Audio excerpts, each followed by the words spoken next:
I might even add, Stephanie, maybe we could work with you on a place to put the great big huge banner we have. It's bigger than that on, pay attention to what's on your boat. So maybe we can have a conversation at some point on that. Okay? She's nodding.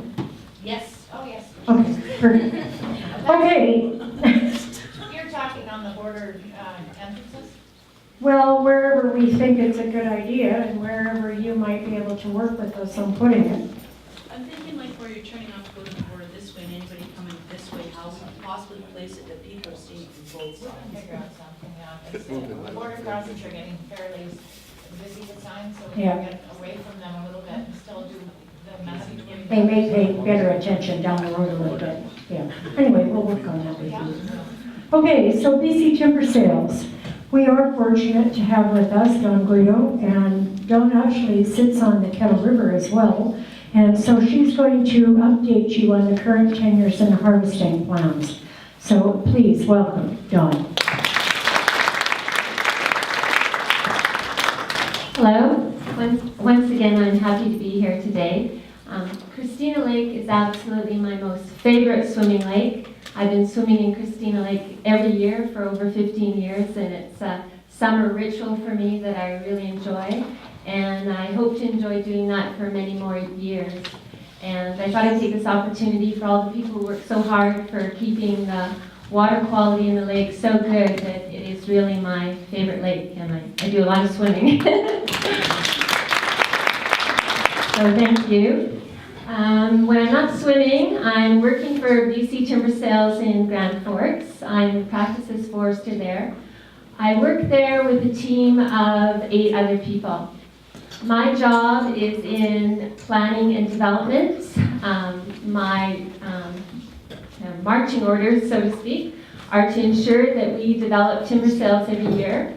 In 2013, we developed 10 timber sales for a total of approximately, well, exactly, I think I counted them this morning, 54 cut blocks. I work as well with Ingrid, who's in the audience today, and I'd like to introduce you to her. She is an important part of our team as well. She's the planning forester from Nelson. And maybe Ingrid could tell you a little bit about what she does for us as a planning forester. Oh my goodness. Okay. A lot of what I do is... You're pretty quiet.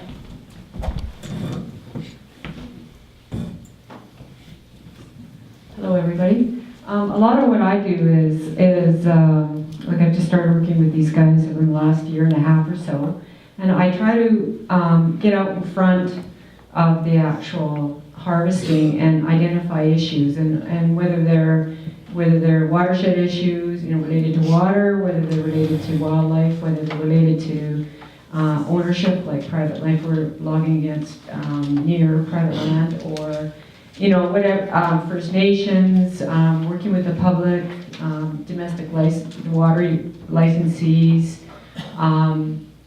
and my job is 2 parts. One, to deal with and address the technical issues with the resources, and give these guys that information before they even think about any kind of going for a walk in the bush to identify the timber, long before they start actually laying out ribbon. I'm also, that's one side, and then the other side is the working with the public. And I have, you'll find on our website some operating plans that identify the blocks and the roads that we're interested in logging. And I'm responsible for preparing those maps and sending out the letters and doing the initial contact with the people. So that's pretty much what I do. Thanks, Ingrid. The reason I wanted to introduce her is that if you are a licensed water holder and we're working in your watershed, you will receive a letter from Ingrid notifying you of the work that we're doing, and you will be given an opportunity to respond. And this is the person you'll be responding to primarily. I put a poster on the back wall there that shows the Christina Lake operating area that we work in that you're most interested in. I provided that poster last year. Christina Lake operating area is only one of 11 areas that we work in. Last year, we had 2 timber sales within that operating area that were completed. So when I came to talk to you last year, we had started working in them, and now we've completed harvesting in that area. Those 2 timber sales were harvested by local logging contractors. There was approximately 1,200 logging truckloads of wood that was removed from that area.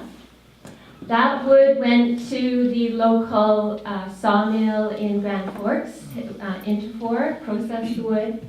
Some of that wood also went to Porcupine Lumber in Salmo. The cedar in particular, that's their specialty, so went to Porcupine in Salmo.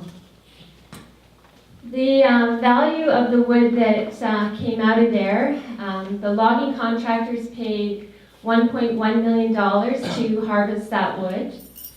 The cost to the government, there's a significant cost to the government, of course, for the planning, the work that Ingrid does, the work that we do here in Grand Forks, for the actual planning, development, overhead, the reforestation that we do. We're required to ensure that that stand is established until it's free growing and up and running, and basically, we're comfortable that it's going to produce the next crop of trees.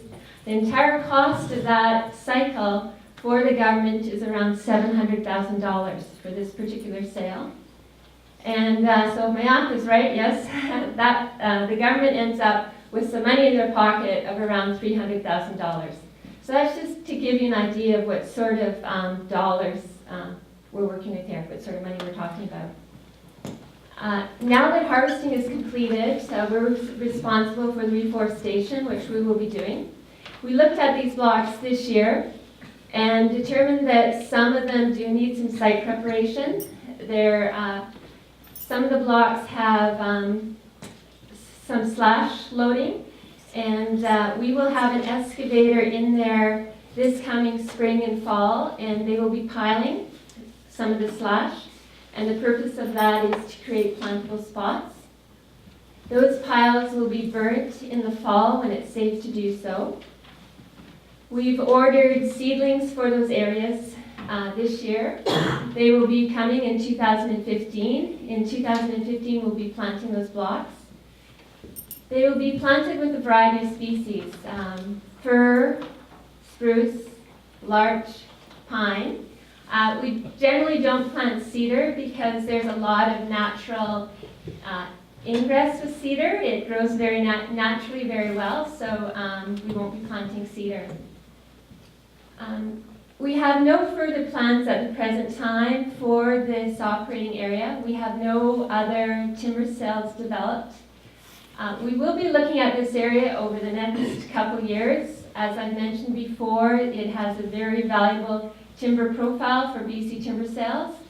We will be doing some reconnaissance level type surveys, and that will determine, we'll look at that work, and that will determine in the future whether we're going to proceed with a timber sale sometime down the road.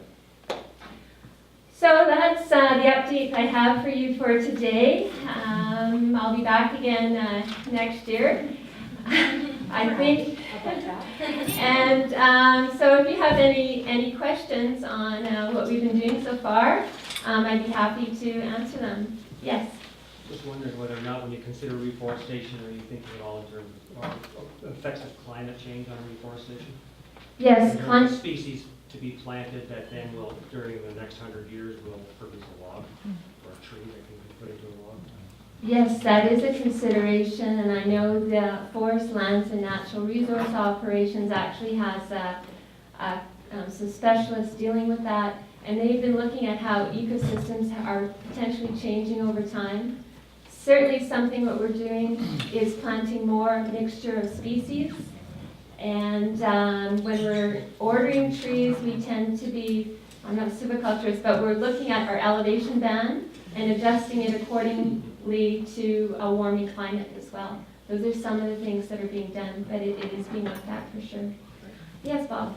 Why don't you touch on the EMS system that's required required for the licensees to meet requirements in their logging operations? I think that's something people would like to hear here. Okay, Bob used to work for us, and it's kind of a plug for him. He was in charge, or he was our ENS spokesperson for BC Timber Sales, and he could actually speak to this probably better than I can, even though he's been retired for a few years. But that's the environmental management system. Our licensees, when we hand over a timber sale to them, they come into our office and we have a lengthy conversation with them. And we go over a binder that's that thick of the rules and regulations and how to report if they have a spill, what their legal requirements are as far as protecting the environment, protecting the resources that are out there. Is there something else you'd like to add, Bob? That I might have... It's to do with fuel management, with spills, machines leak, things like that, the requirement for them to clean up, carry spill kits, everything. We just don't let them get out there and log those areas. That's correct. They're not just given a contract and told, carry on, and they're monitored. They're given very clear instructions and directions, and there's follow-up as well. There is some guidelines for weed management in invasive species too, Ingrid, as well as